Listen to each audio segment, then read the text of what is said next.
So Ralphie, you're in line to make your 100th appearance for Blues on Saturday, and that must be a really proud moment for you. Yeah, really looking forward to it. Obviously, it's took a bit longer than I thought it would, but no, really happy to have played this amount of games for this club, and yeah, looking forward to Saturday now. How do you look back on the sort of 4.5 years you've had here? Some challenging times in the past, but you must be like really excited about what the future holds here. Yeah, some challenging times, ups and downs, definitely eventful, but really enjoyed obviously playing for this club, and yeah, when it first came up, I was delighted to come, and yeah, haven't looked back really. When you joined, did you see yourself sort of lasting this long and making 100 appearances? I guess you never know in football. It's so up and down, like I said, and things happen on the turn of a hat, you know. So it's you never really know. But like I said, to be here sort of into my 5th season now is yeah, I probably didn't expect that, to be honest. So no, really happy to be here. And just moving on to like the current season, you obviously had that little injury a while back. But how good has it been to be back out there in the last couple of games? Yeah, really good. Obviously, I've been able to watch sort of from a different perspective, being out recently and seeing the boys and how the well they've done, and how well we've done as a team, and with the staff as well in the situation has been amazing, really. And just seeing how well drilled kind of the boys are, and things that we've put into place, it's really good to see, and it makes you think, you know, you see what you're a part of here. Yeah, and when you did come back from injury, you were thrown straight back into the starting 11 against Bournemouth and playing the whole 90 minutes as well. So is that a bit of a challenge to come back in so sort of sharply?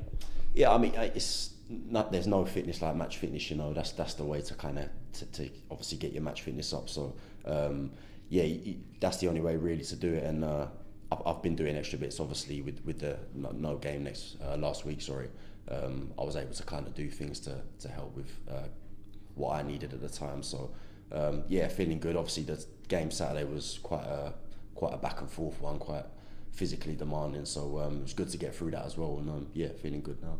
And do you feel like with the schedule we've got coming out with just one game a week, just playing on Saturdays up until Christmas, and that will sort of help, considering you've still recently just come back from that injury? Yeah, obviously in the week and stuff we can work on a lot of things, and yeah, it gives you a full week to kind of implement the things that's needed for the next game. Yeah, and just looking ahead to Saturday's game against Chesterfield, it'll be as tough as it comes, but those are the games you want to play in, aren't they? Definitely, yeah. I mean, especially at Roots Hall.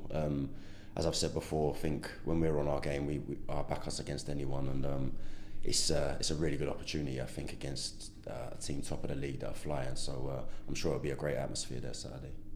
Yeah, I think it'll be the highest crowd of the season by a distance. So how exciting is that for you to play in front of? Definitely. Obviously, when we talk about the fans, I can't speak highly enough of them, really, home and away. So yeah, I've got no doubt that they'll come out in numbers, and yeah, make some noise. Thank you. Is there a particular match that sticks out for you with your time with Southend? Oh, good or bad? Well, let's go good first. Yeah. To be honest, probably the start of this season, the Oldham game I thought was a good high. I think obviously with just everything going on in the off season, and kind of you didn't really know what to expect from the first game of the season. Obviously, kind of a team tip for promotion and stuff. So to see obviously that the way the boys performed, and yeah, what we got out of that game was probably a high. Yeah. I guess when you think about those games, and like you say, it was good because you kind of defied expectations. Is that some kind of attitude to take into games like the one coming up on Saturday against Chesterfield? Everyone's looking at it top of the table. People are talking about Southend United's squad. Can you kind of use that to sort of propel yourselves on? Yeah, I think we're a club that has done that quite a lot recently. Obviously, from when I first came in to now, I think the mentality change is massive. We're definitely a more sort of optimistic side, and when I first came, it was kind of just going into games and you was almost waiting to lose in ways. But now as I said, we back ourselves against anyone. So whether we're kind of the underdogs or the team expected to win, I think we're in a good place. And there are players who have played for this club, players who are playing for this club, who have gone on to make 200, 250 plus appearances. Thinking of people like Demitri, would you like to be like that? Yeah, of course. I mean, what JD's done is unbelievable. Sort of 200 plus appearances is for a single club is amazing. So yeah, obviously I'm delighted to get to 100, and see where else that takes me. And of course, Kevin Mayer has been here for sort of over half your time as well, named as manager of the month earlier this week. What does he mean to you and this squad? Yeah, it's huge, really. Like I said, I think obviously since I've been here, I've had a few different managers, and all obviously done what they could. But I feel like since the gaffer and the staff have come in, the change in kind of the attitude and mentality and stuff around the place has been night and day, really. And I think that's the main thing that's kind of got us in this upward path now. So yeah, it's massive.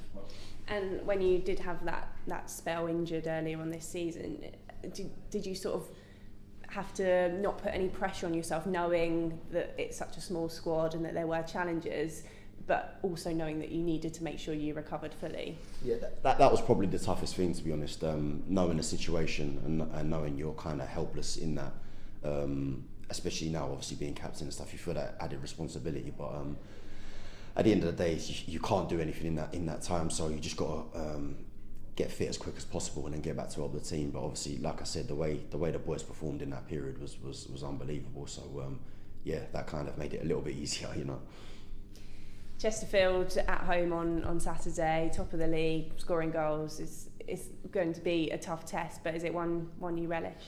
Definitely, yeah. Any game at Roosevelt we relish, really, with the atmosphere that we know it's going to be, with the crowd we know we're going to get. So yeah, what an opportunity I see it as, you know, against top of the league. They're obviously high flying, and yeah, it's something that we can definitely try and upset the party. Okay.